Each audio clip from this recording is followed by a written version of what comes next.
Fala galera, Jesus Cop, Douglas Gonçalves por aqui para mais um Jesus Cop Podcast. Toda segunda-feira, 10 da manhã, nós temos um convidado novo aqui nessa mesa para trocar ideia com a gente. E você já sabe quem é, porque você clicou aí nesse link e olha, vai ser um papo muito especial. Vambora, estão preparados? Então vamos lá.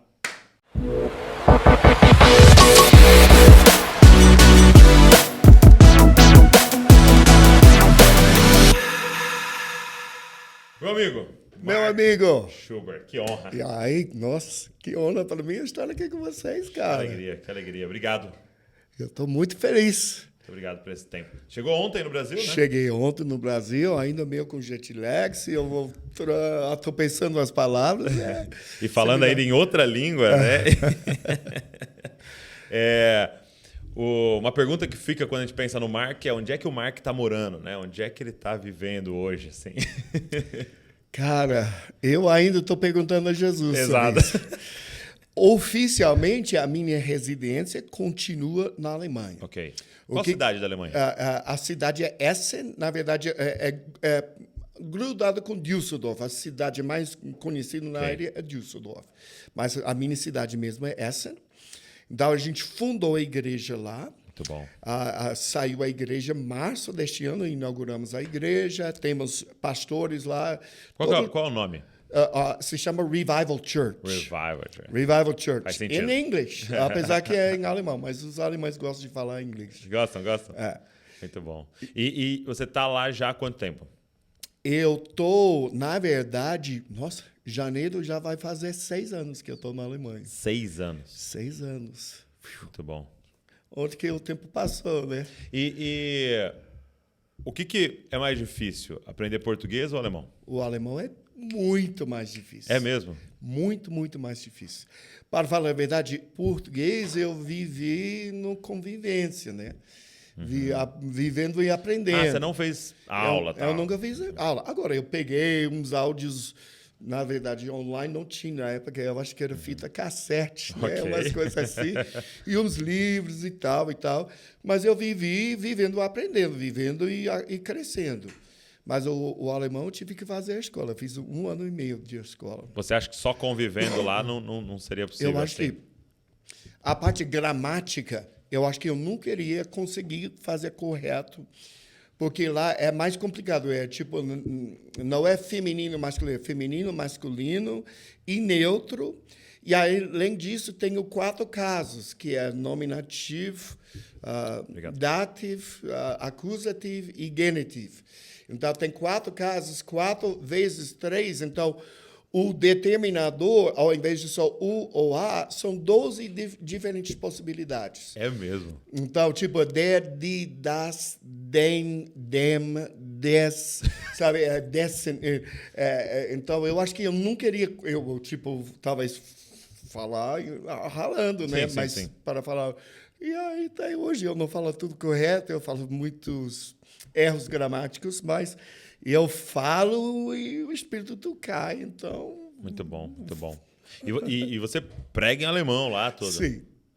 Muito bom. E 6 anos, né? Você foi para a Alemanha, e aí com esse desafio de começar aprendendo a língua e tudo mais, para começar algo lá. Você imaginou que seria tanto tempo? Não. Eu acho, na verdade, eu saí do Brasil chorando. Ok. Eu estava vivendo os melhores... Porque eu apanhei muito nos primeiros anos do Brasil. Mas em que sentido? Para aprender a cultura, a língua, não? Não, em termos de descobrir a minha tribo. Eu fui muito lugar. Entendi. Eu me lembro várias vezes. A igreja, vamos abençoar esse homem de Deus que Deus enviou aqui. Traz a sua oferta para papapá.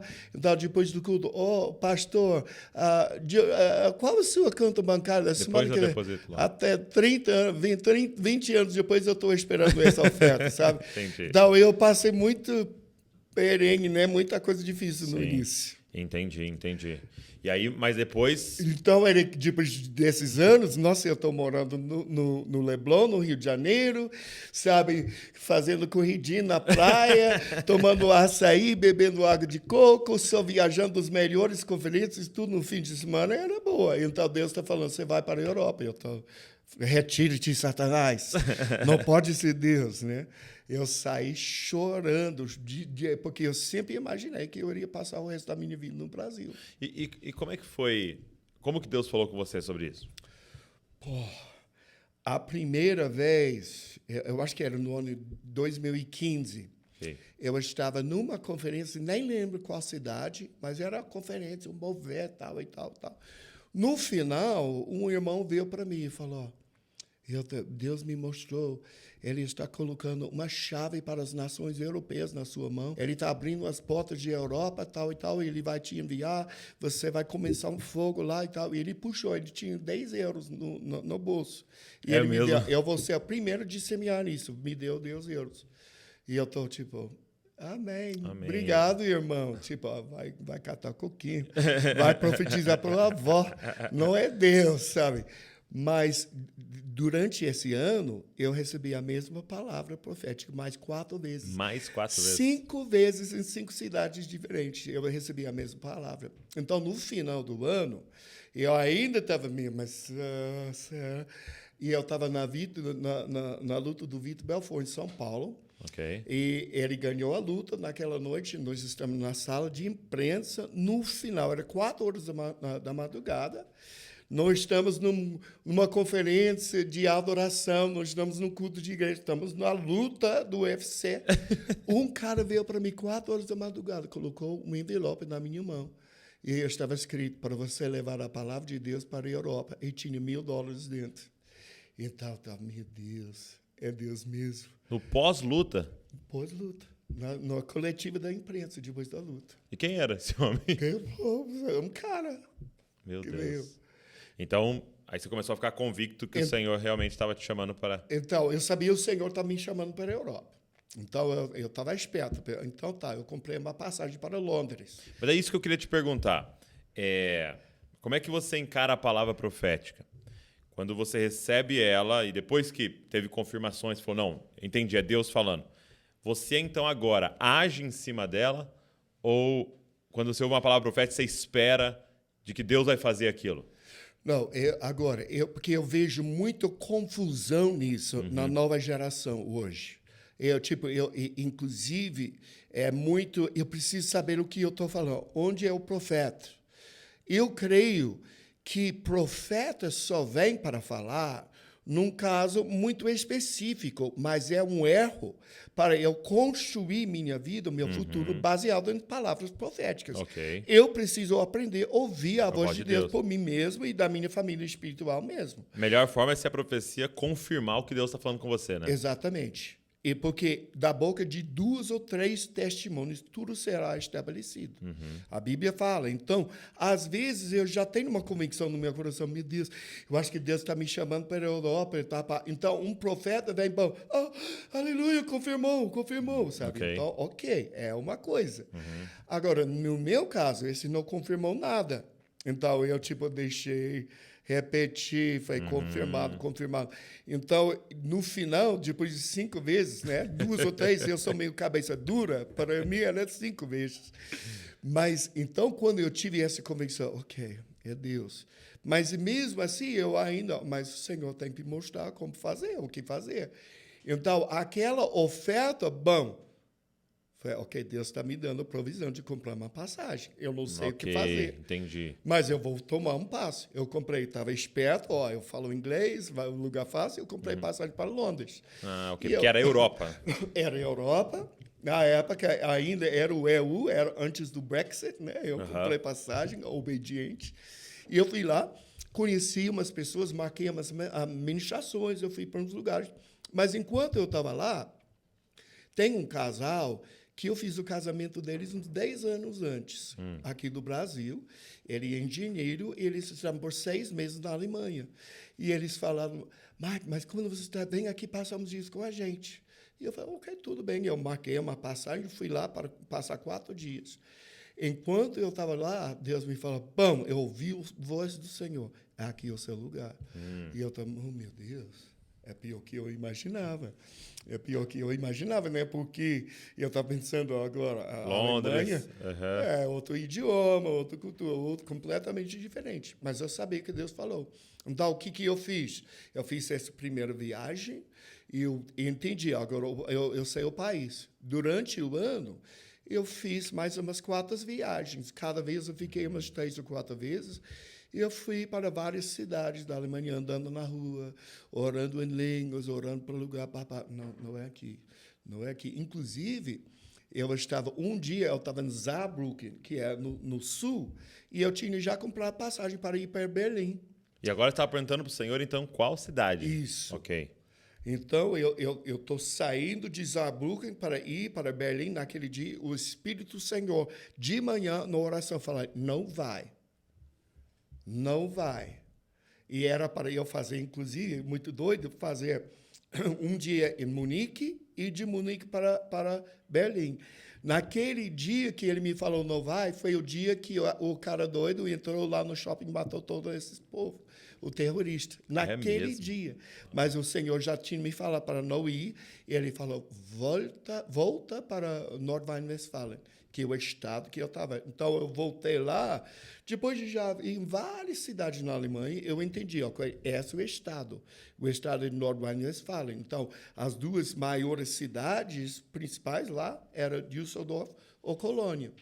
Então, eu fui batendo na porta de escola de idioma, imaginar, se Deus está me enviando, eu preciso aprender idioma. Muito bom. Eu iria ser burro ir para o país, pensar que eu vou ter eficácia ministrando no país e eu não falo o idioma, então eu cadastrei numa escola de idioma. Sim. Por que você vê que é tão importante aprender o idioma local? Cara... Porque, de fato, você conseguiria se comunicar em inglês, né?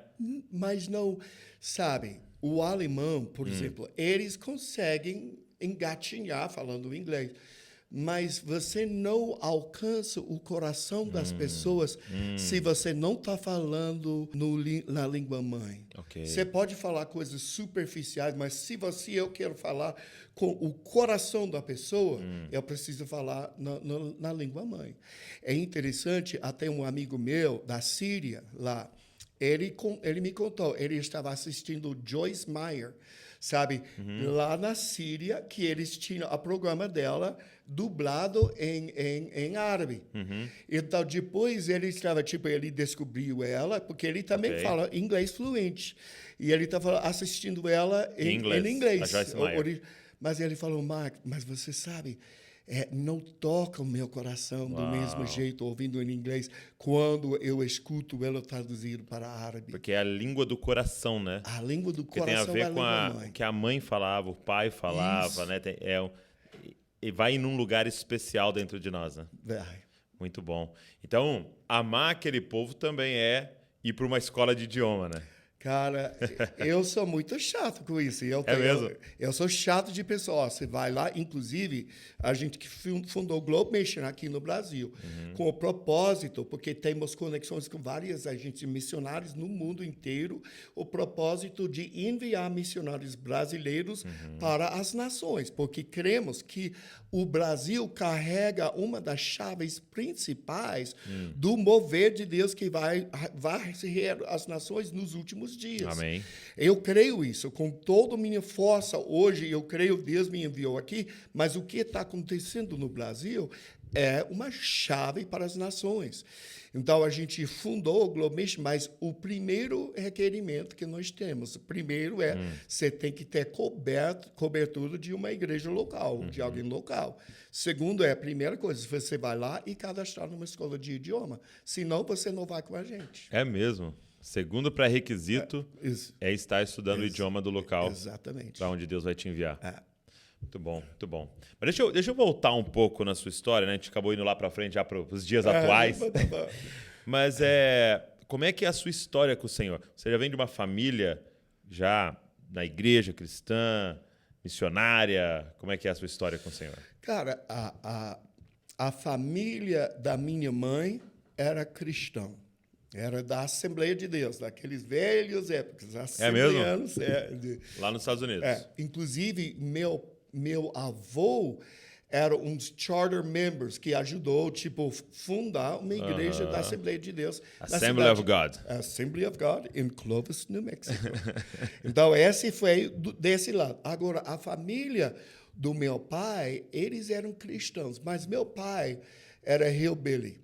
Sabe o que é hillbilly? Não. É tipo, um termo nos Estados Unidos das pessoas que moram, tipo, em East Tennessee, no leste de Tennessee, no oeste de Carolina do Norte, naquele parte dos montanhas Appalachian, né? Você fala em português, Appalachian Mountains, que é uma região lá que o povo era muito roceiro, muito... Mais um redneck, não? Mais um redneck on esteroides, sabe? Esteroides? Porque eles, por exemplo, lá, a minha família era mãe e pai e 9 filhos. Numa casa de 2 quartos, que não tinha banheiro dentro da casa. 8 irmãos? Não, meu pai tinha pai, 8 irmãos. Tinha 8 irmãos. E não tinha nem água dentro da casa, tinha que puxar do poço, tinha um outhouse, uma cabana onde você fazer os seus negócios. Necessidades.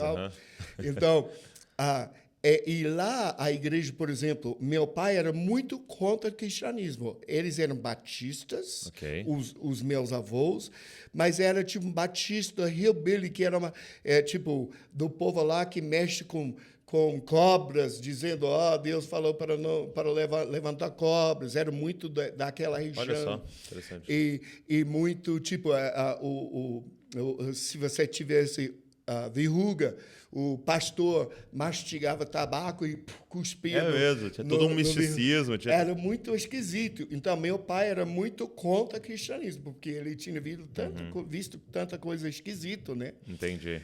Então ele era durão. Era muito Então durão. Você falou pra gente em off que ele era militar. Sim, ele era militar, saí dessa família super pobre. Hoje, ele mesmo, com investimentos e tudo, ele é milionário. O seu pai? Virando de uma família mais pobre que você imagina. Ele era um homem inteligente, mas também muito duro e muito assim. Então, era sempre esse conflito na família. Ele era muito contra, a família de minha mãe muito crente. Então, eu recebi Jesus com 7 anos de idade. E foi uma coisa tão forte, porque eu tive uma experiência, cara. Eu tive uma experiência com Jesus.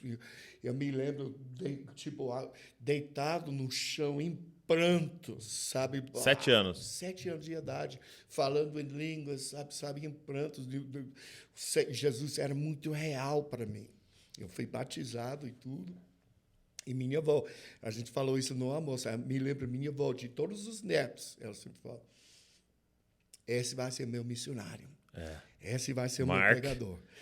Ela sempre profetizava para mim. Agora, ela morreu, depois que ela morreu, sabe, esse conflito de casa, a casa dividida. Eu estava sendo crente, mas o outro lado sendo puxado.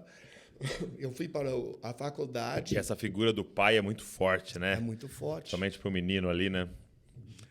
E eu fui na faculdade, em poucos meses eu estava desviado, depois eu estava viciado em drogas, depois eu virei traficante. Chegou a vender drogas. Cheguei a vender drogas, inclusive as drogas, na época, eram manufaturadas na penitenciária de Califórnia e enviaram para a gente. Eu representava no estado de Oklahoma, em Tulsa, Oklahoma. Sabe? Na cidade do Senhor, cidade do Oral Roberts, do Kenneth Hagin e todos esses. Eu estava lá vendendo drogas. Sim. Agora, esse aconteceu por 13 anos. Por 13 anos? 13 anos eu estava viciado.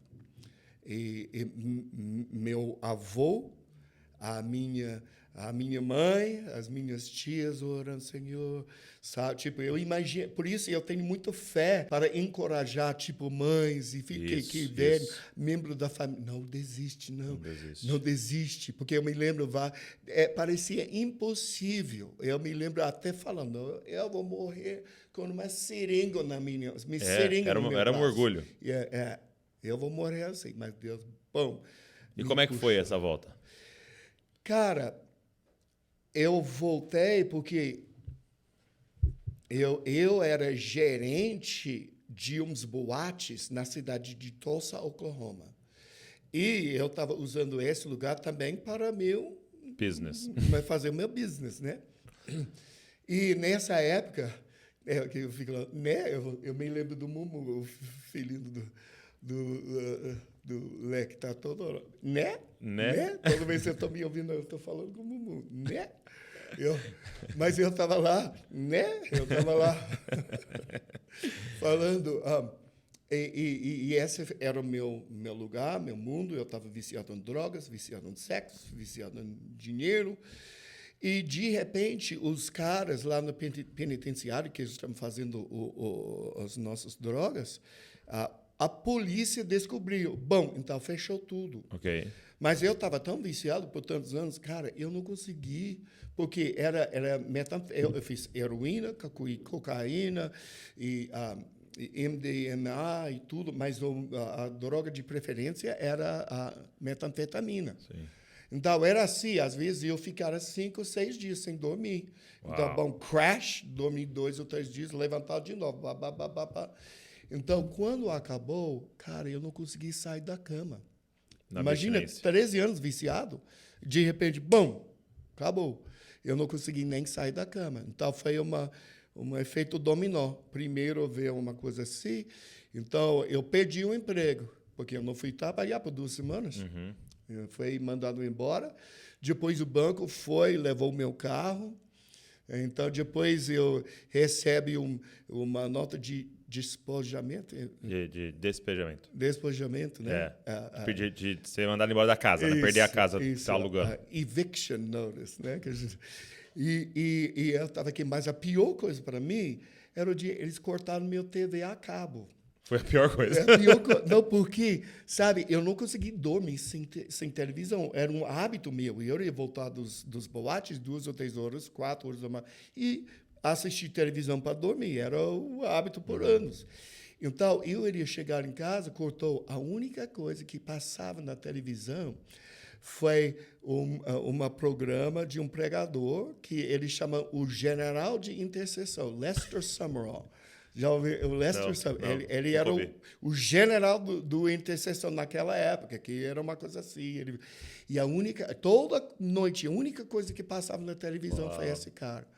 E eu estou aqui toda noite assistindo esse cara. Toda noite ele fala, um dia ele está falando, Jesus pode mudar a sua vida. Eu estou, será?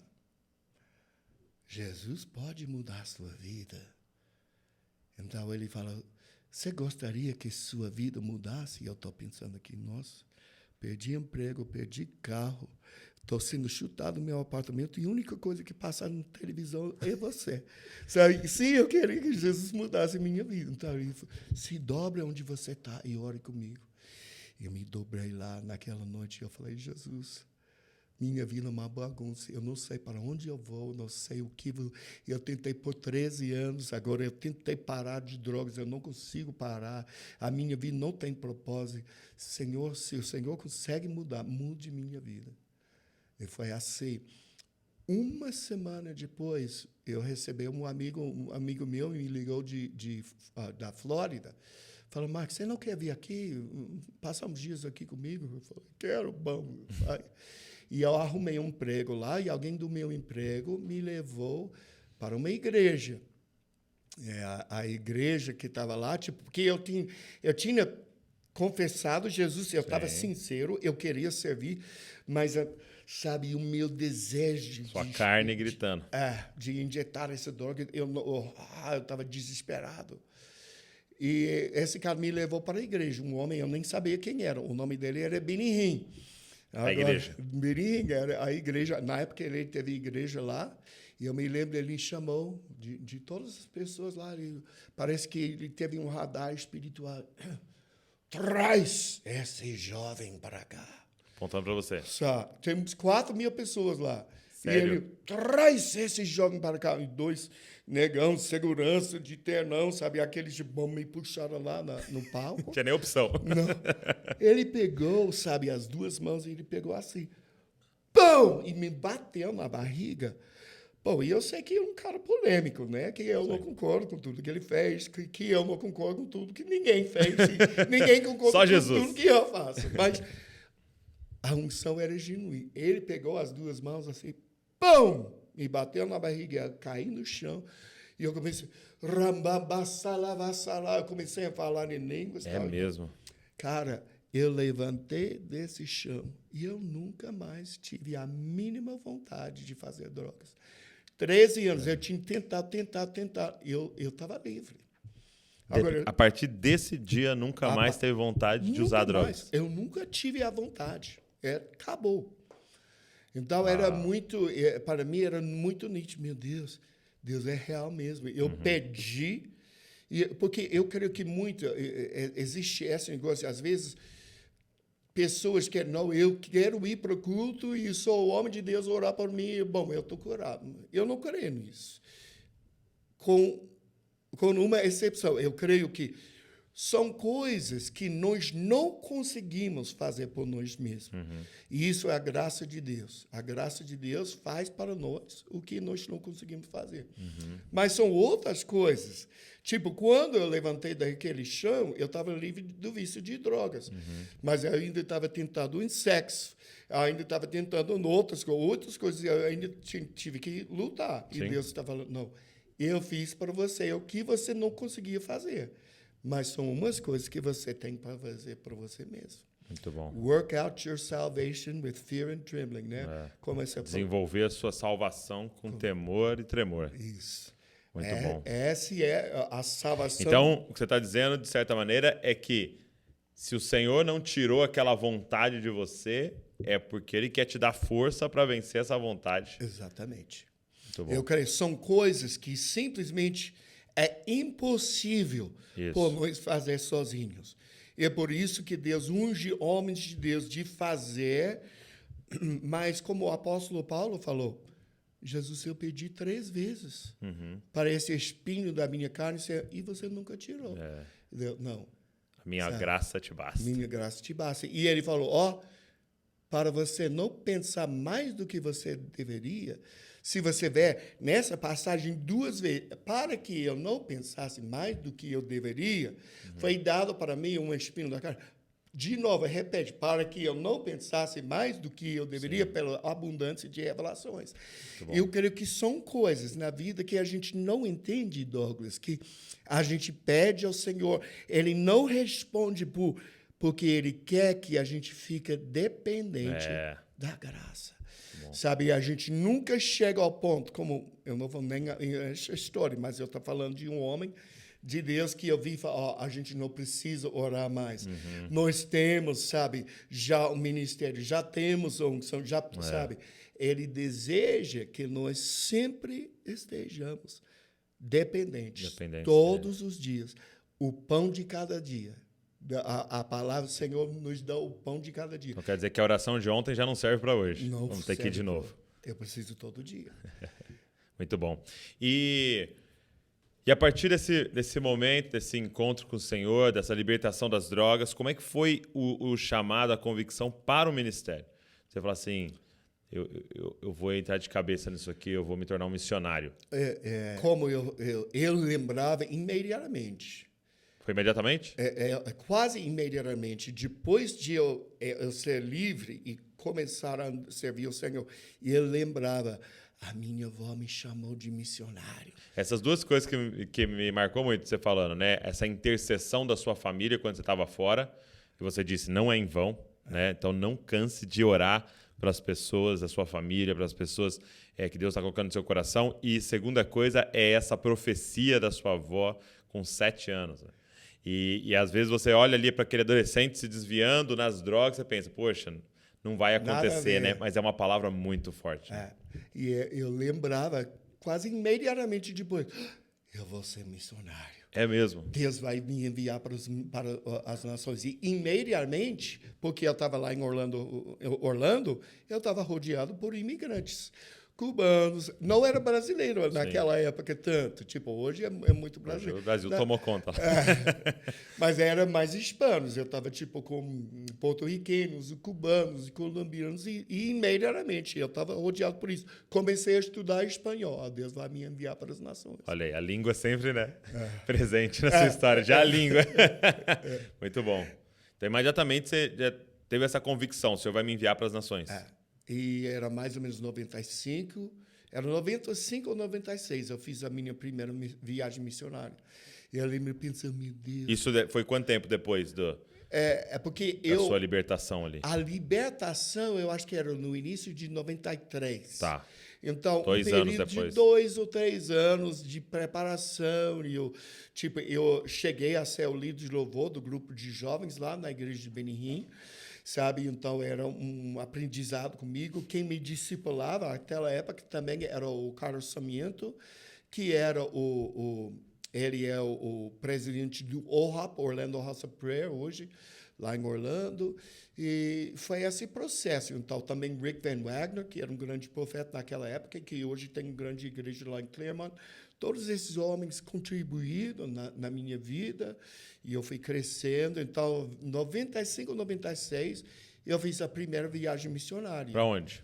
Eu fui para a Colômbia. Colômbia. E eu me lembro o desespero, pensando, meu Deus, eu tenho que levantar $600, cara. Tipo, para mim, era como hoje levantando 100 mil. Tipo, $600, como que eu vou fazer isso? É muito caro, tá? Orando e tal, e tipo, mandando carta de LED para as pessoas, sabe? Mas eu me lembro, tipo, os milagres de Deus. E você foi com o pessoal da igreja? Fui com o pessoal lá da igreja do Benihim. Muito bom. E como é que foi essa primeira experiência? Cara, ela é muito incrível. Era porque eu vi que Deus já tinha me preparado, porque eu me lembro, às vezes, umas coisas que você não quer parecer esquisito, mas eu viajava com o Benihim um pouquinho na época, eu me lembro, havia uma coisa, porque ele tinha orado comigo, porque eu me lembro que eu iria sentir um fogo na minha mão direita, sabe? Muitas vezes eu sentia uma coisa nessa mão. E eu comecei a interpretar. Então, quando eu estava lá em Colômbia, eu comecei a ver com essa mão, quando queimava, bom, e as pessoas iriam receber. Então, quando você sentia a mão esquentando, você sabia que era para orar por alguém. Então, uns anos depois, inclusive, o Reinhard Bunker, quem diria, um alemão, né? Quem diria que dia eu estava na Alemanha. Mas eu estava numa reunião, Deus falou, esse homem tem uma coisa para a sua vida. Então, eu fiquei lá esperando, será? E eu estava aqui esperando. Deus me falou, eu estou aqui, ele vai dar um apelo. E eu estou aqui atropelando todo mundo para chegar o primeiro lá, pão, embaixo dele. E ele impôs as mãos sobre mim. Parecia um bolt of lightning, uma flecha de um relâmpago. Pum! Me jogou fora. E eu senti naquele momento, aquele fogo veio, e eu senti ele atravessar o braço aqui, atravessar aqui no outro, e eu senti as duas mãos queimando. E desde então, sabe, as duas mãos às vezes queimam, né? Uau! Agora, eu queria até te fazer essa pergunta. O que você entende sobre, e como é que você poderia explicar para as pessoas sobre a questão da impartição? Né? Porque você está falando sobre esse homem tem algo para você, né? Ou seja, ele vai compartilhar algo com você, ele vai impartir, né? E ali, baseado em Romanos, o que você entende dessa transferência? Cara, o impartição, transferência, sabe? É uma coisa, eu creio que Deus, ele deposita uma coisa em nossas vidas através de alguém que faz um elemento sobrenatural em nossas vidas. E, às vezes, é completamente diferente. E, às vezes, tipo, por alguém precisa de uma cura. Bom, está curado. Às vezes, a pessoa precisa de uma nova unção. Bom, recebe. É uma multiforme manifestação do poder de Deus. Mas é uma coisa que vem de uma pessoa para a outra. E, às vezes, é simplesmente, para mim, no início, era simplesmente uma experiência.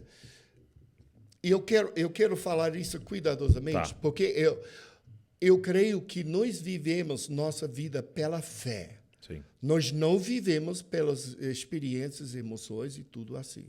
Sim. Mas eu também tenho esse entendimento que, em algum momento, se a fé cega, não sei se é só um dia bom, eu acordo, agora eu creio 100%, eu vou até a morte, morrer para Jesus, mas que fé é essa? Eu creio que, na maioria dos casos, são experiências que nós temos com o Senhor. Que vai construindo algo, né? Construindo algo dentro de nós e dando para nós eu tive uma experiência com Deus, e essa nos dá, às vezes, a fé que precisamos. No momento, talvez, hoje eu não estou sentindo nada, mas eu me lembro o toque de Deus, eu me lembro da experiência, e eu me lembro naquela época, sabe, porque eu estava muito envolvido naquela época do avivamento de Brownsville, na Pensacola, Flórida, do Lakeland, do Rodney Howard Brown, essas coisas assim, que estavam muito relacionadas com Toronto. E eu nasci nessa época, eu nasci no reino. E havia uma coisa assim que uns homens de Deus naquela época carregavam, era quase como drogas. E eles iriam orar e pão, você sentiu, pô, eu estou queimando, quase parece que eu fiz uma injeção de cocaína, sabe? Era uma coisa tangível que eu experimentava. Entendi. E agora, o perigo isso é pensar que é só isso. Okay. Porque eu fui criado nesse ambiente e Deus me trouxe na igreja, naquele ambiente. Então, o perigo, eu acho que para mim, no início, eu pensava que, não, mas todo mundo precisa queimar como eu. Todo mundo precisa, sabe? Mas eu entendi, hoje eu entendo, eu estou muito confiante naquilo que Deus me deu, naquilo que eu carrego, mas eu também entendo, não é todo mundo que precisa ser como eu. Okay. Eu também preciso aprender de outros homens de Deus que carregam outra coisa. Eu preciso contribuir o meu dom para o corpo de Cristo, mas também receber de muitos homens de Deus que carregam uma coisa completamente diferente. Entendi. E eu creio que a transferência, porque naquele avivamento de Pensacola, que eu nasci, que eu fui criado e tal, e a época de Lakeland e tudo, aquele avivamento dos anos 90, era um tempo que Deus estava, eu iria dizer, restaurando o ministério de imposição das mãos sobre a igreja. Se a gente volta para Hebreus capítulo 6, a Bíblia fala que são 5 doutrinas fundamentais de Cristo, né? Que são arrependimento de obras mortas, fé em Deus e batismos. Então, o quarto é imposição das mãos. Sim. Então, eu creio que na época, até começou, na época daquele avivamento da chuva seródia, Latter Rain Movement de Canadá, dos Estados Unidos, nos anos 40, 50 e tal, mas chegou a um certo momento, e eu vejo a igreja, ao longo dos anos, perder muito daquilo que Jesus enfatizou 2000 anos atrás. Perdeu muito. Então, havia mais que 1000 anos da época das trevas. Então, começou a reforma de Martim Lutero e tudo. Mas, então, ao longo dos anos, um por um, Jesus restaurando para igrejas coisas que eram da igreja primitiva, mas que estavam perdidas, doutrinas fundamentais, dons fundamentais, mas estavam perdidos. E a tendência, em toda vez nesse momento, porque os céus estão retendo Jesus, até que tudo esteja restaurado, que foi falado da boca dos profetas, então Jesus volta. Então, se não aconteceu a volta de Jesus fisicamente, isso significa que Deus ainda está nesse processo de restaurar coisas na igreja. O que eu vejo, Douglas? Toda vez que Jesus restaura uma coisa, ele restaura profecia. Então, tem muito abuso na área de profecia, muita coisa esquisita, tal e tal e tal. Então, o pêndulo que estava aqui volta para cá. Então, ele tem que voltar. Agora está restaurado. Primeiro os excessos, depois o correto. Eu acho que era muito isso na imposição das mãos. Era muito... Porque era tão real e então todo mundo ficou meio viciado. Eu só quero um toque, eu só quero um toque. O que eu percebo é que a igreja tem a tendência a pegar algo que o Senhor está nos dando e meio que transformar em messiânico, né? Exatamente. A solução Isso. agora é a imposição de mãos. Vamos A continuar solução agora aqui. não, mas é uma das questões Exato. que ele está adicionando ali. Né? Exatamente isso. Muito bom, eu entendi. Então, E quando é que, nesse seu caminho, você se encontra com Dan Duque? cara... Como é que é a sua história? Porque Com quando Dan... fala de Mark, você conhece o Mark conectado ao Dan, né? Conectado como um discípulo ali do Dan Duque, né? Agora, primeiro eu conheci casualmente os filhos do Dan, que eram no grupo de louvor do líder do grupo de jovens da igreja lá em Jacksonville. Eu conheci eles só de distante um pouquinho e eu tinha ouvido falar do Dan. E ele fazia umas reuniões e tudo, mas eu não conhecia. Um fim de semana, eu estava convidado numa igreja para dirigir louvor na igreja. No mesmo fim de semana, o Dan Duque estava convidado para pregar na igreja. Uhum. Então, eu sou o líder de louvor visitante e ele era pregador visitante na mesma igreja, no mesmo fim de semana. Ok. Então, foi assim, isso foi em 97, 98, né? E ele, né? Eu ainda lembro, né? Mas ele estava lá e a gente teve uma coisa assim, eu sabia o Dan, né? Tipo, eu quero chamar o grupo de louvor, eu vou impor as mãos sobre vocês. Uhum. Então ele chamou ele, mas você no teclado, fica lá. Então, todos eles estão lá, e ele falou, toca, e eu comecei a tocar a música. Eu lembro até hoje, You are my strength when I am weak. You are the treasure that I seek. You are my all in all. Remember? Não conheço essa. Jesus, Lamb of God, worthy is your name. And as I sang that song, à medida que eu cantei essa música, essa é a canção do Senhor. Eu queria pedir, mas eu não sabia o nome. Uau. Ele falou, nós precisamos ser amigos. Ele olhou para mim. É mesmo? O povo está lá esperando ele orar. E ele está falando, e você? Quem é? Tipo, você gosta de café? Começou a conversar com você. Eu falei, sim, eu gosto, eu ainda estou lá tocando. Precisamos ser. É porque eu nunca confiei em alguém que não gostava de café, sabe? Então, daqui a pouco. Já viu, Fábio? Você já não vai ser amigo dele. Então ele virou orar para as pessoas e tudo. E ele, então, depois de tudo, ele falou, mas eu posso falar com você? Ele falou, onde é que você trabalha? E era interessante porque eu trabalho para um casal de pastores na cidade. Uhum. Só que Deus tinha me falado na semana passada, antes, tipo, mais ou menos um mês antes, você vai trabalhar até aqui, então você vai embora. Então o Tini já falou, sexta-feira é meu último dia. E eu não sabia o que eu iria fazer, nem nada, mas sexta-feira eu terminei meu relacionamento com eles. Umas coisas aconteceram e tal e tal. Eu terminei, eu saí. Essa foi sexta-feira de noite.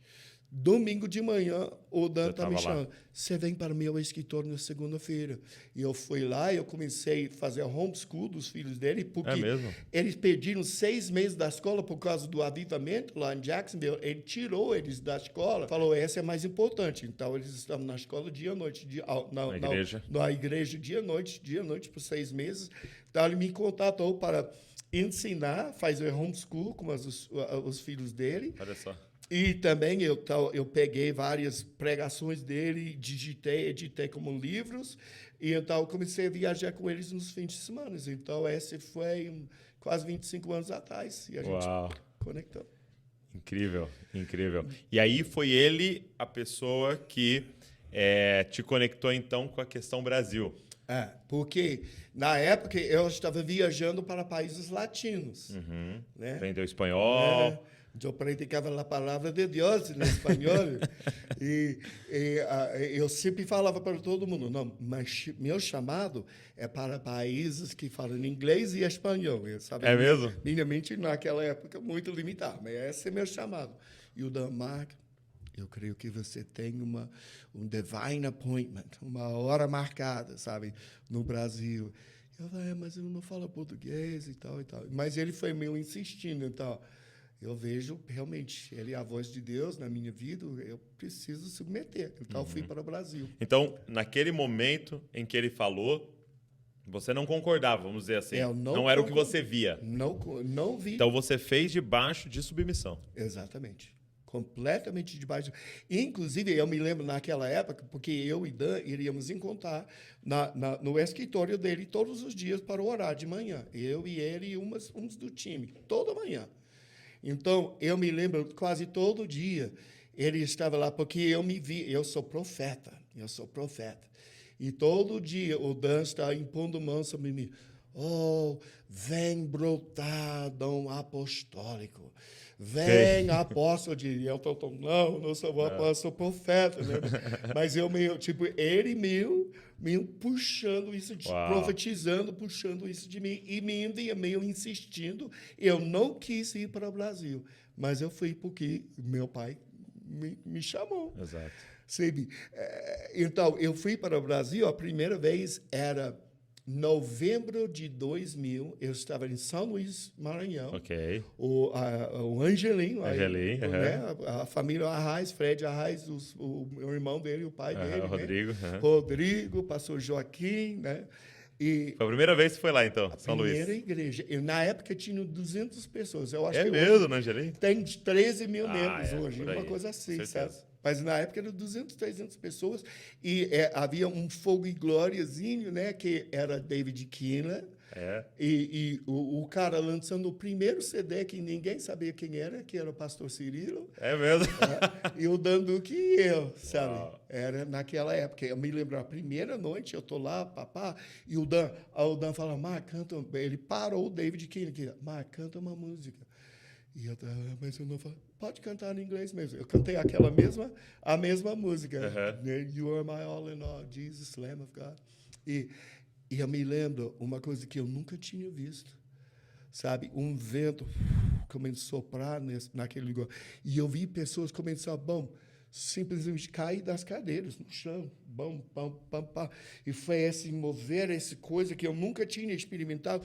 De repente, um cara vem de lá que eu nunca tinha visto na vida, ele não me conhecia, eu não conhecia ele, e ele falou, ele começou a falar, profetizar comigo, estamos em São Luís do Maranhão, começou a profetizar comigo em espanhol. Em espanhol? Porque eu não falava português, ele nem sabia nada de nada, mas começou em espanhol a profetizar para mim, ele falou, você que sempre fala que o seu chamado é para países que falam inglês e espanhol. Hoje, Jesus está acrescentando os países que falam português. E ele vai soltar sua língua e abrir seus ouvidos para entender e falar fluentemente português. E ele voltou sentado. Uau. E depois desse dia, 20 anos, eu nunca mais voltei para um país latino, sabe? Uau. Mas, cara, pessoas têm essa ideia de missões, meio de romantismo. Deus está me chamando para Paris, ou para Nova York, sabe? Tem esse negócio. Minha experiência, Deus nunca me levou onde eu queria ir. É mesmo? Sabe, eu queria ir para países latinos, Deus me mandou para o Brasil. Eu apaixonei para o Brasil, queria Deus tirou. morrer, me tirou, eu saí chorando, indo para a Alemanha. Estou na Alemanha, daqui a pouco Deus está falando, Mark, eu vou te dar uma casa na América. América, eu nunca mais quero voltar lá. Bom, agora eu tenho casa na América. Sabe, eu acho que a gente precisa, se queremos realmente ser usado por Deus, não é o que nós pensamos, não é a nossa fama, não é a nossa, sabe, é o que Deus quer de mim. Se Ele quer que eu fique lá cuidando de 20 alemães, e se isso é a vontade dEle, eu estou bem sucedido. Talvez ninguém sabe quem eu sou. Não importa.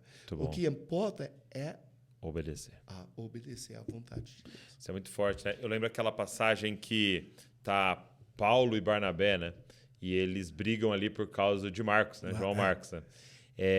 E Paulo segue viagem para evangelizar a Europa, né? E Barnabé vai para casa para cuidar de João Marcos, né?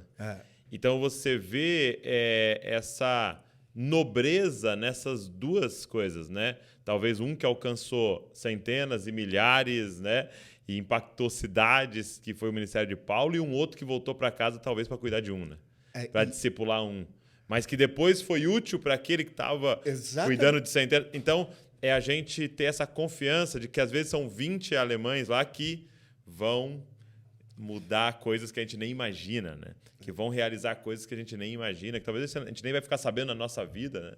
Mas é a gente obedecer, porque o Senhor sabe mais, né? Os caminhos dele, né? Isso é muito bom. É assim, eu creio muito. Sabe, uma coisa que me impressiona, eu me lembro, uns anos atrás, o Rick Joyner falando que ele teve uma visão do céu e tudo, e ele dá esse testemunho.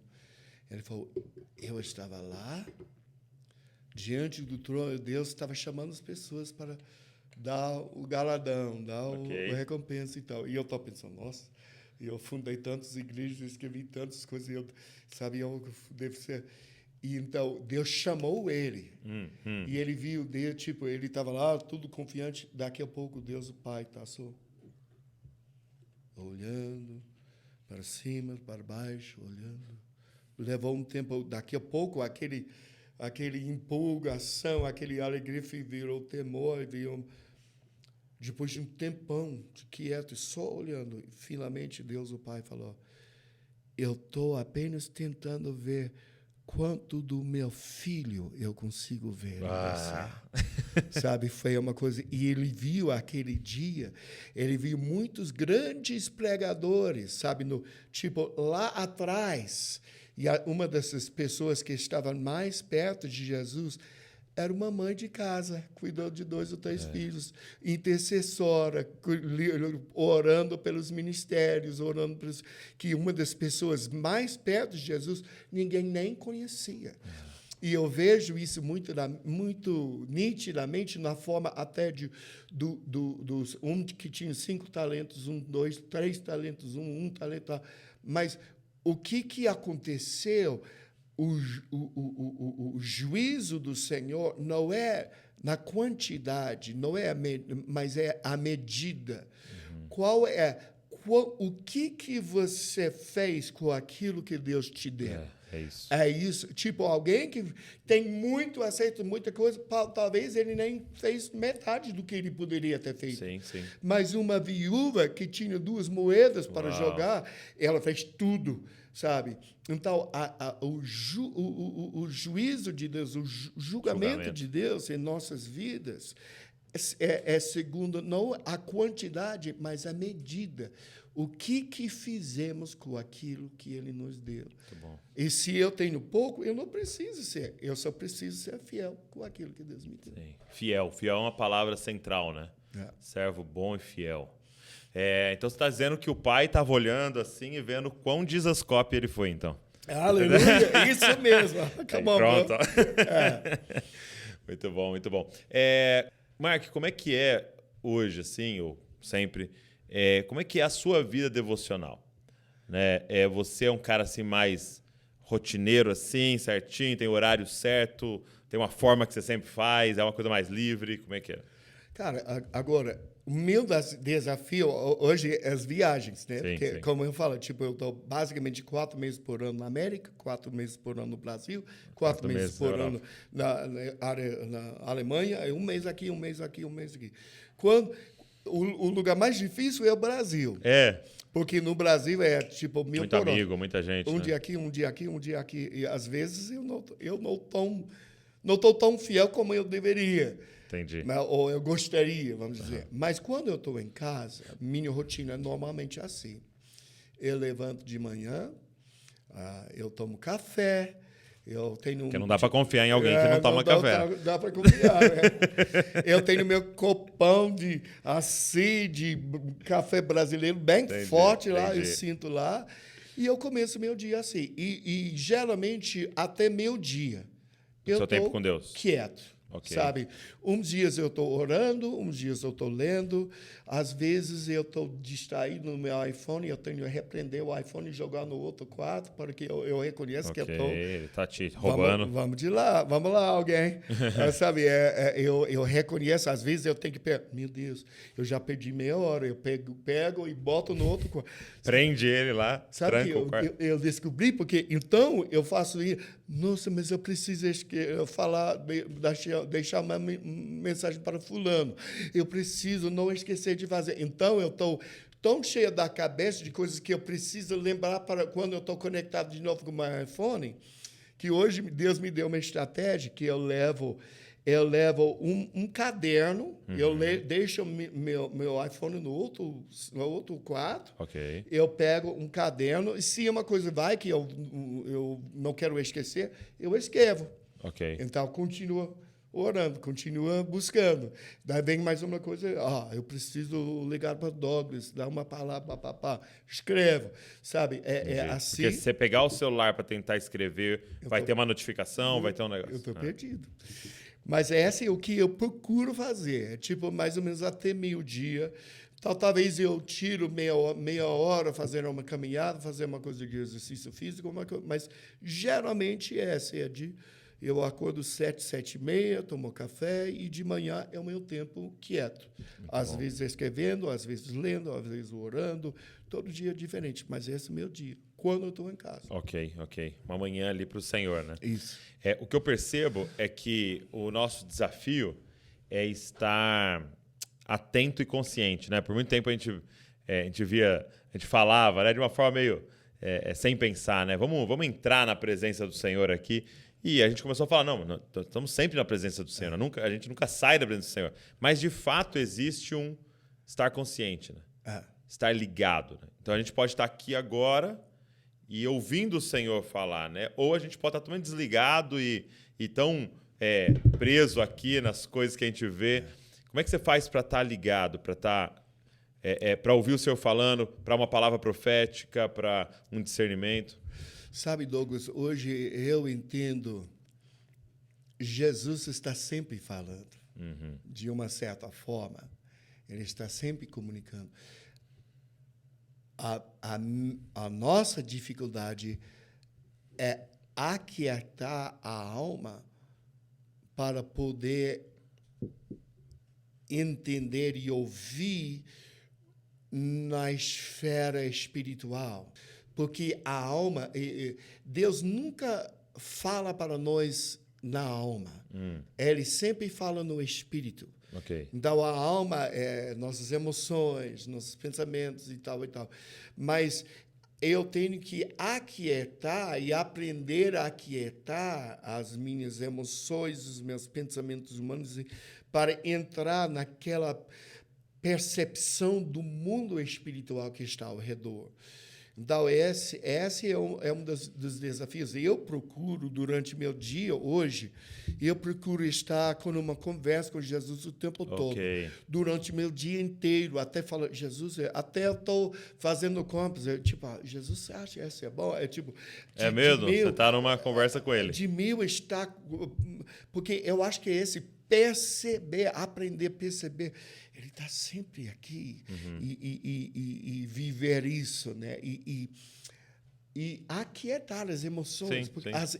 As emoções atrapalham muito a gente ouvir a voz de Deus. Um amigo meu estava estudando aquele texto do semeador, né? Onde o Senhor diz que o semeador sai a semear e a primeira semente cai à beira do caminho e ela não penetra, né? E vem o pássaro e come, e depois ele vai dizer que Satanás tira a palavra. E ele falando sobre essa beira do caminho, né? Que é como se fosse uma calçada, né? Onde as pessoas passam. E é tão pisoteado que fica duro, né? Fica duro e não recebe a palavra. E ele falando sobre isso, da mente das pessoas hoje, né? Que é uma mente tão povoada, é como se tivesse gente andando nessa mente o tempo inteiro, que quando cai uma palavra lá, ela não penetra, né? Ela não acha espaço ali, né? Então, às vezes, a gente está aqui e de repente tem um minutinho ali de uma palavra no Instagram, uma frase, e às vezes era o Senhor falando com você, mas na sequência você já girou. já tem outro pensamento, outra coisa, e aquela informação fica e voa e vai embora, né? De algo que o senhor queria falar. Então, esse de aquietar a alma é muito interessante. Cara, é muito forte isso, o que você está falando. Porque eu vejo exatamente assim. Eu vejo que muitas vezes, sabe? Muitas vezes Jesus está falando, mas e eu confesso, eu quero ser bem transparente, né? Eu sou um velhinho aqui, eu posso já falar. A gente tá tudo aqui, não quer ficar velhinho assim, né? Quer ficar velhinho assim. Mas, cara, um dia, eu tenho o dia, e chega o dia, e eu chego quase meio-dia, eu pensei, meu Deus, eu deixei os gafanhotos comer o meu tempo todo. Esse meu tempo, Deus, eu estava preocupado com essa coisa aqui, pensando nessa coisa aqui, olhando isso, e eu deixei, os gafanhotos comerem. Os gafanhotos comendo todo o meu tempo. Uau. Até depois de todos esses anos de andar com o Senhor, até hoje. Isso é a luta constante, né? Eu tenho que lutar com isso até hoje. E deixa eu te fazer talvez a nossa última pergunta, vamos ver. Você não casou, né? Você não casou. Você está com 65? 62. 62, calma. 65 ainda não. Mas 65 eu penso Medicare, agora da média, não tem que pagar mais imposto. Entendi. E você não casou. Como é que foi essa questão para você do não casar? Ela foi uma convicção, já desde o início, eu vou me dedicar completamente, ou foi algo que aconteceu que você percebeu que o Senhor queria isso de você no caminho? Como é que foi isso? Cara, é muito doido, porque na verdade, eu tive 2 namoradas antes, quando eu estava fora, que eu morei junto com elas e tal. E uma, inclusive, a gente estava tentando ter filho. É mesmo? Chegou isso? Mas, graças a Deus, que não deu, porque ela era doida. Inclusive, a mãe dela era minha sócia no tráfico, sabe? É mesmo, meu Deus. Então, essa nunca deu. Então, eu estava muito viciado também, muito viciado em sexo. Não era uma pessoa fiel, não era só e tal, muito viciado.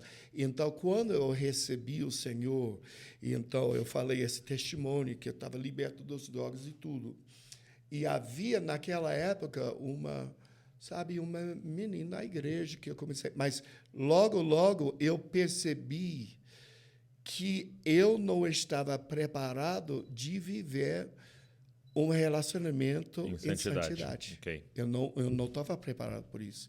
Então, era um pouco de... Mas eu entendi, eu precisava me libertar umas coisas na cabeça e tal. Mas o que aconteceu? Depois, começou missões, começou essa vida de correr, e passou os anos, e eu nunca conscientemente decidiu que isso... Então não foi um voto com o Senhor? Não foi um voto. Tem pessoas até hoje profetizando, Deus vai te mandando... É mesmo, até hoje? Agora, eu acho difícil. Hoje, depois de tantos anos, eu estou muito satisfeito com a minha vida. Eu estou feliz na minha vida. Antigamente, não. Eu queria desesperadamente casar e tal. Hoje, não tanto. Então, eu estou aberto. Se Jesus um dia queria fazer uma coisa... Obediência. Obediência. Se Deus mandar, eu vou obedecer. Mas eu não estou com a expectativa que isso vai acontecer na minha vida. Ok. É muito interessante porque há entre nós assim uma idolatria do casamento, né?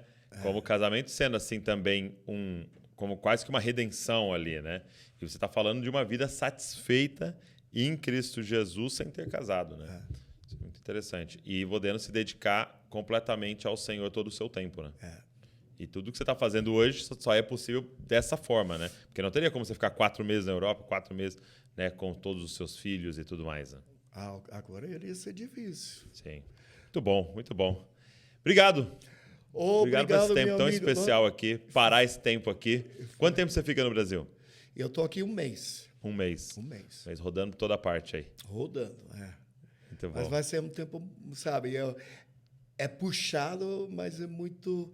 Porque o Brasil é o país da minha paixão, sabe? É o lugar, hoje, o lugar da minha paixão. E onde você tem mais amigos, né? A minha paixão é o Brasil. Glória a Deus. Obrigado por ter dedicado a sua vida até aqui ao Brasil. E até eu queria dar uma dica para a galera que está nos assistindo. Eu até trouxe aqui, porque a gente falou bastante sobre essa questão do movimento profético, do ouvir a voz de Deus, do se mover nos dons espirituais, da imposição de mãos, é algo que o Mark carrega. E eu trouxe aqui até um kit para te ajudar nessa questão, que é o livro Não Apagueis o Espírito, que o Fábio Coelho escreveu sobre o dom da profecia, o livro Princípios da Batalha Espiritual e a Missão Apostólica da Igreja.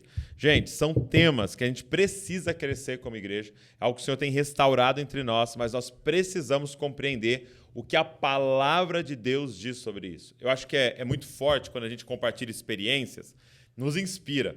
A gente sai, às vezes, de podcasts como esse com vontade de sair fazendo. E isso é muito legal e eu acho isso fundamental. Mas é importante a gente fundamentar com a palavra de Deus. O que a palavra nos ensina sobre o dom da profecia, sobre o movimento profético, sobre o apostólico. O que a palavra nos ensina sobre batalha espiritual. Então tá aqui 3 manual para você. Por que eu coloquei os 3? Porque aí eu consigo fazer frete grátis para você, para o Brasil inteiro aí. Então não importa onde você mora, a gente vai enviar para sua casa frete grátis. O link está na descrição, só você pedir o kit que a gente brinca aqui, que é o kit do Tio Coelho, ok? Os 3 livros do Fábio Coelho, que inclusive está aqui junto com a gente, assistindo esse podcast aqui. Mark, obrigado. Muito obrigado, meu amigo. Obrigado por esse tempo tão precioso. Eu quero honrar a sua vida, dizendo obrigado pela semente que você lançou e lança no Brasil. Obrigado pela sua obediência. Obrigado pelo seu coração submisso.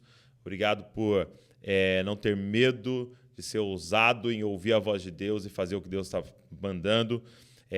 A sua ida para a Europa é uma inspiração para a gente daquilo que o Senhor está nos chamando. Obrigado, Deus continue te usando poderosamente. Amém. Estou esperando o Dizascope na Europa e nos Estados Unidos. Já tem base no. Estamos esperando vocês do outro lado. Glória a Deus, obrigado. Tempo muito bom. Você que ficou com a gente até o final aqui ouvindo, assistindo, obrigado. Deixa um comentário aí, pega esse link, manda para todo mundo, cara. Manda em todos os grupos aí. Se inscreve no canal. Ó, se você está assistindo sem ser inscrito no canal, isso aí é errado, viu? Se inscreve no canal para você receber tudo que a gente está produzindo aí. Deus abençoe você e não se esqueça, você é uma cópia de Jesus. Valeu.